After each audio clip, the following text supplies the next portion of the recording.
Secretary is in Kenya for 3 days as part of his official visit that began at the African Union headquarters in Addis Ababa and that is to a number of African countries, namely Djibouti, Ethiopia, Chad, and Nigeria.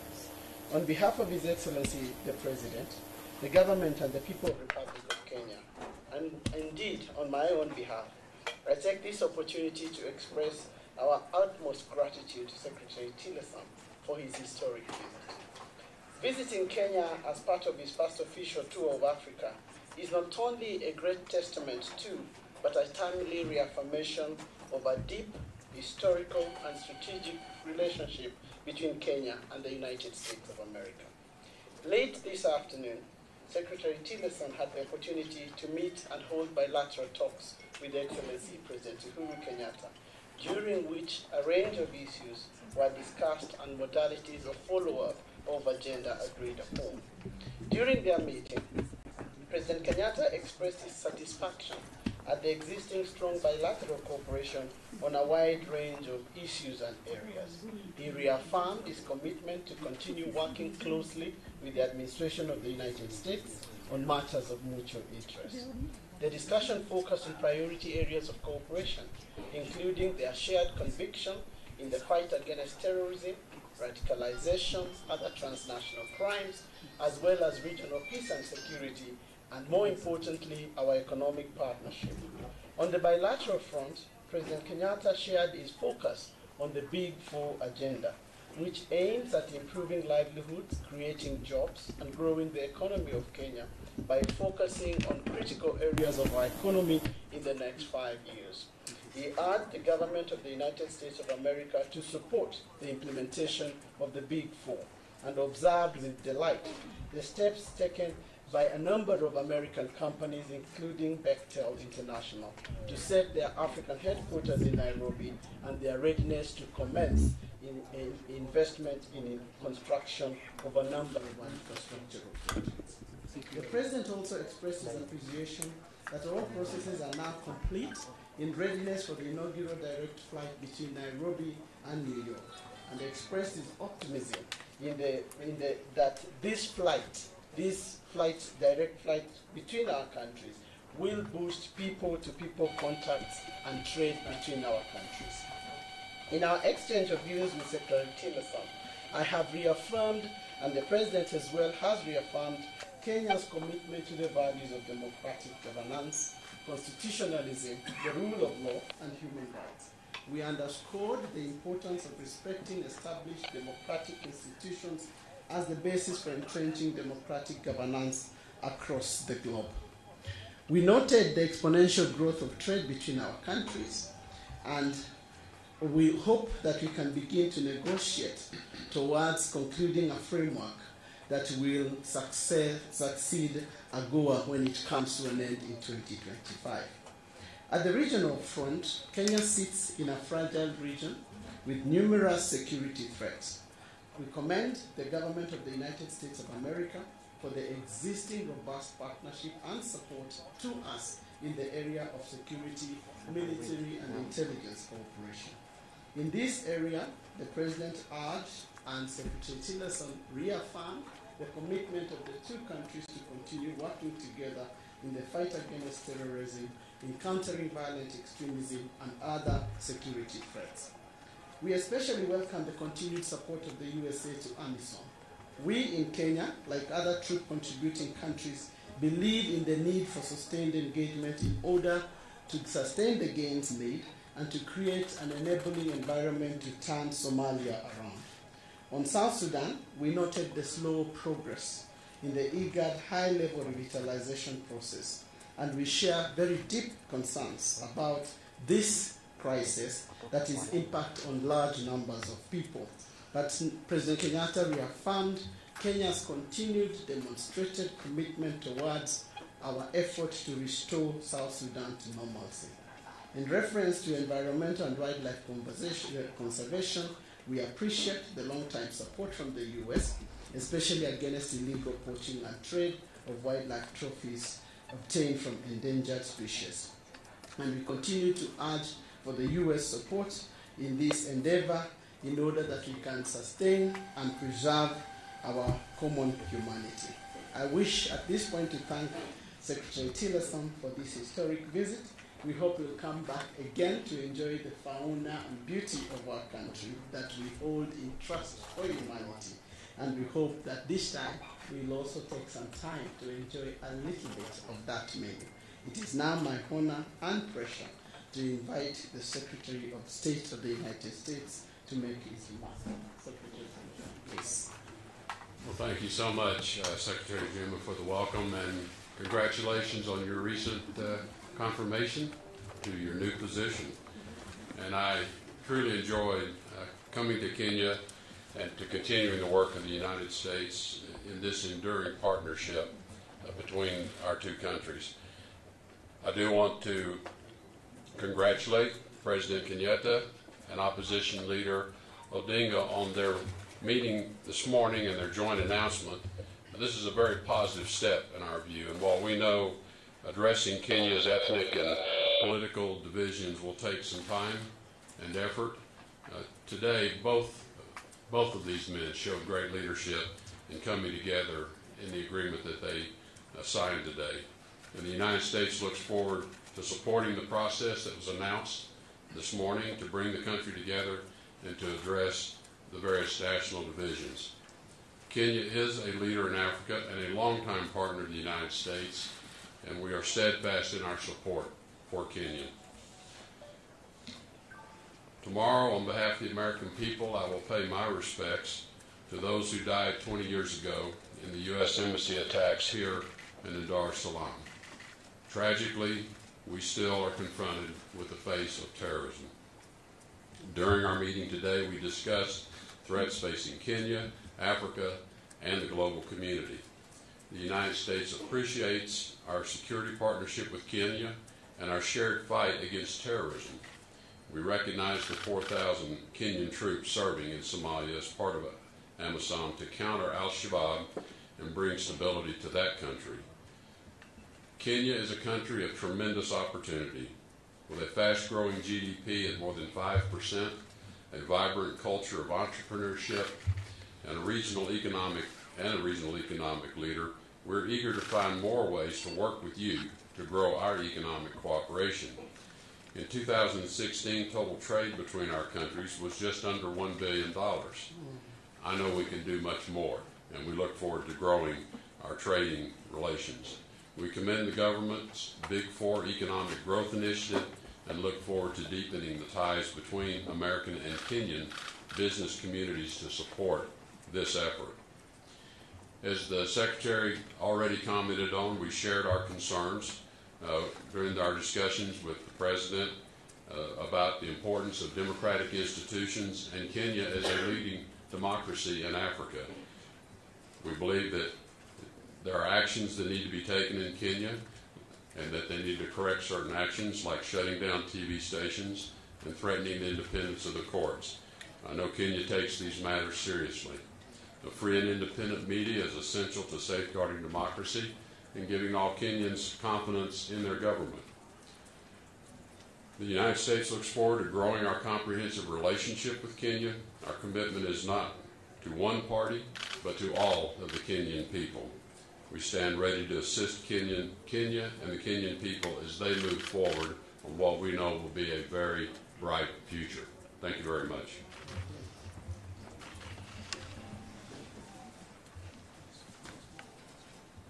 Your Excellencies, will take two questions. I'm going to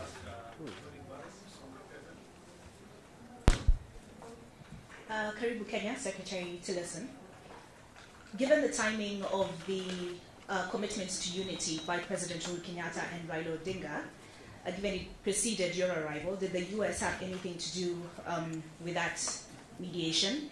And as mentioned by Secretary Monica Juma, the U.S. has reaffirmed its commitment to Kenya's security, to collaborating with Kenya in the area of security, as well as growing trade. But what about the other programs such as PEPFAR, Power Africa, YALI, and AGOA?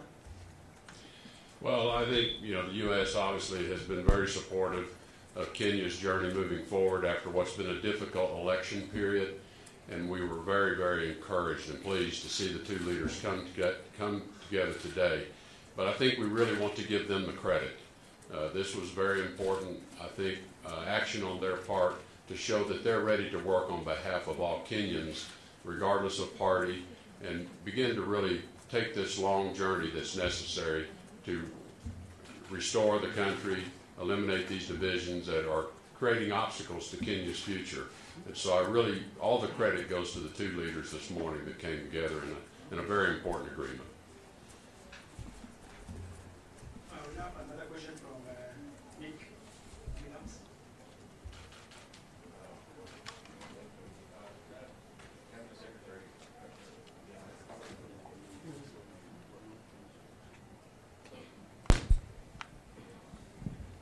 Madam Cabinet Secretary, could you respond to the Secretary's remarks, and can Kenya truly call itself a democracy in light of the severe restrictions imposed on free media in the country, starting with the silencing of television outlets, the firing of editors, and pressure on news outlets to stifle criticism of the government? And Mr. Secretary, can you talk a little bit about the fact that your administration has been running the government for more than a year now, and we still see vacancies in key administration posts, including assistant and undersecretaries, also including the North Korean envoy. What's taking so long to fill these posts, and what's your response to allegations that some posts are being left unfilled intentionally? Thank you. Let me respond to the question around the media, because I think this has been played up significantly. First of all, I think the definition of democracy goes way beyond the media. But also, the provision of free press in this country is secured within our constitution. And the incident that is being referenced here is a one-off incident. It's an incident that affected 3 of more than tens of TV stations in this country. It is a matter that involved investigation of the police. And you will know, if you operate in this environment, that we have perhaps the largest media core anywhere on this African continent. So the notion that there is a restriction of the media in Kenya is actually not backed by fact and reality.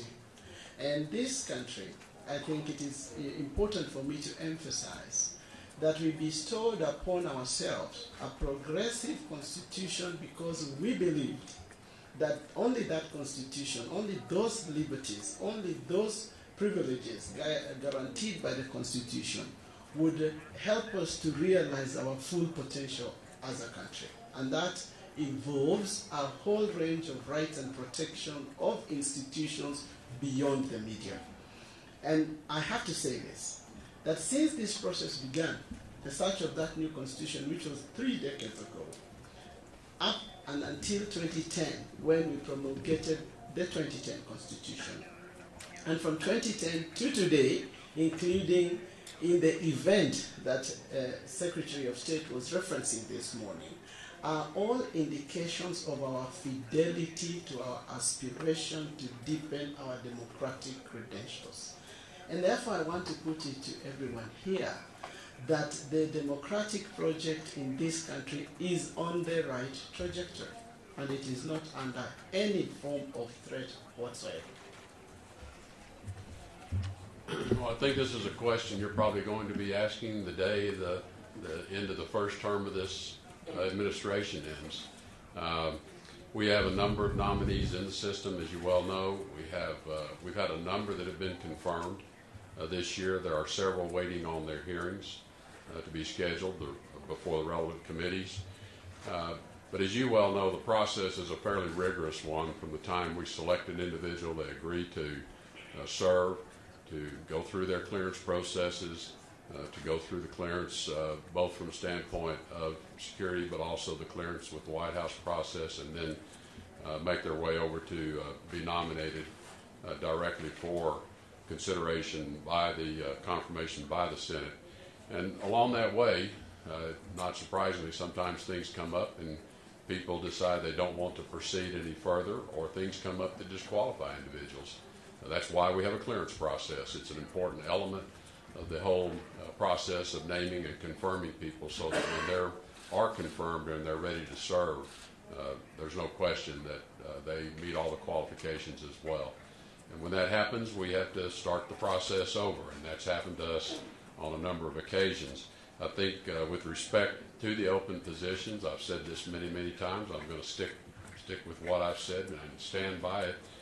I think if you look at the results that we're getting in very important policy areas, and you mentioned North Korea and the open positions we have there, I think as we've seen in the last 24 hours, the policy that was put in place and has been executed by the State Department over the past year has succeeded. And we've done that in spite of the fact that we have people serving in acting positions in some cases. So, as I've said many times, I don't lose a wink of sleep over the fact that we may not have our nominees in the position, because we have very capable, skilled, career diplomats ready to step up and serve in those positions, and they are serving superbly, and we are moving the policies forward, and nothing is being held up because the positions are open. Would I like to have them filled? Of course I would like to have them filled, because it's easier on everyone, including our career people and some of the career people that are waiting for confirmation. It's a very different matter to be Senate confirmed versus in an acting role, and we know that. But having said that, I am very, very proud of the State Department and the work that we're getting done.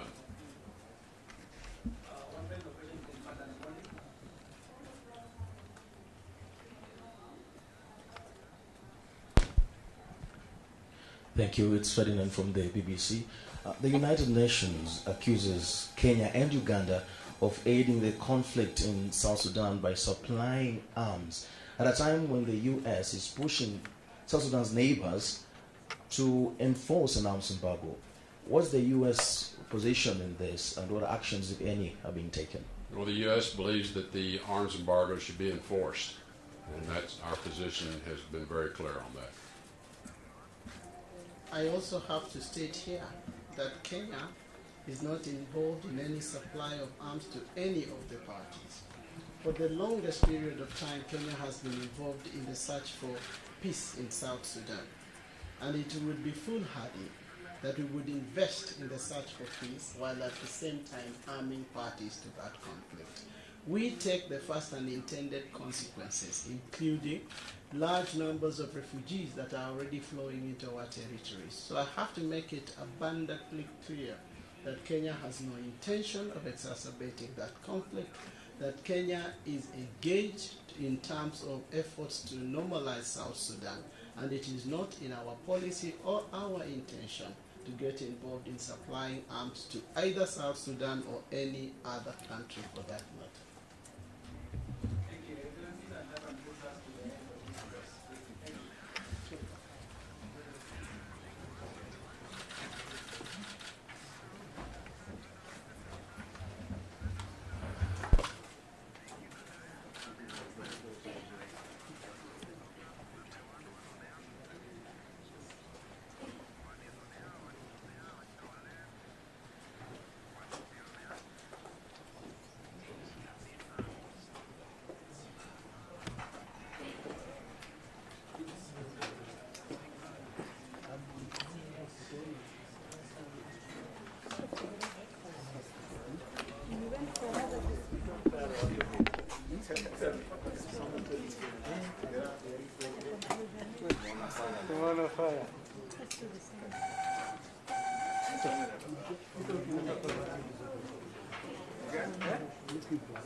Brother.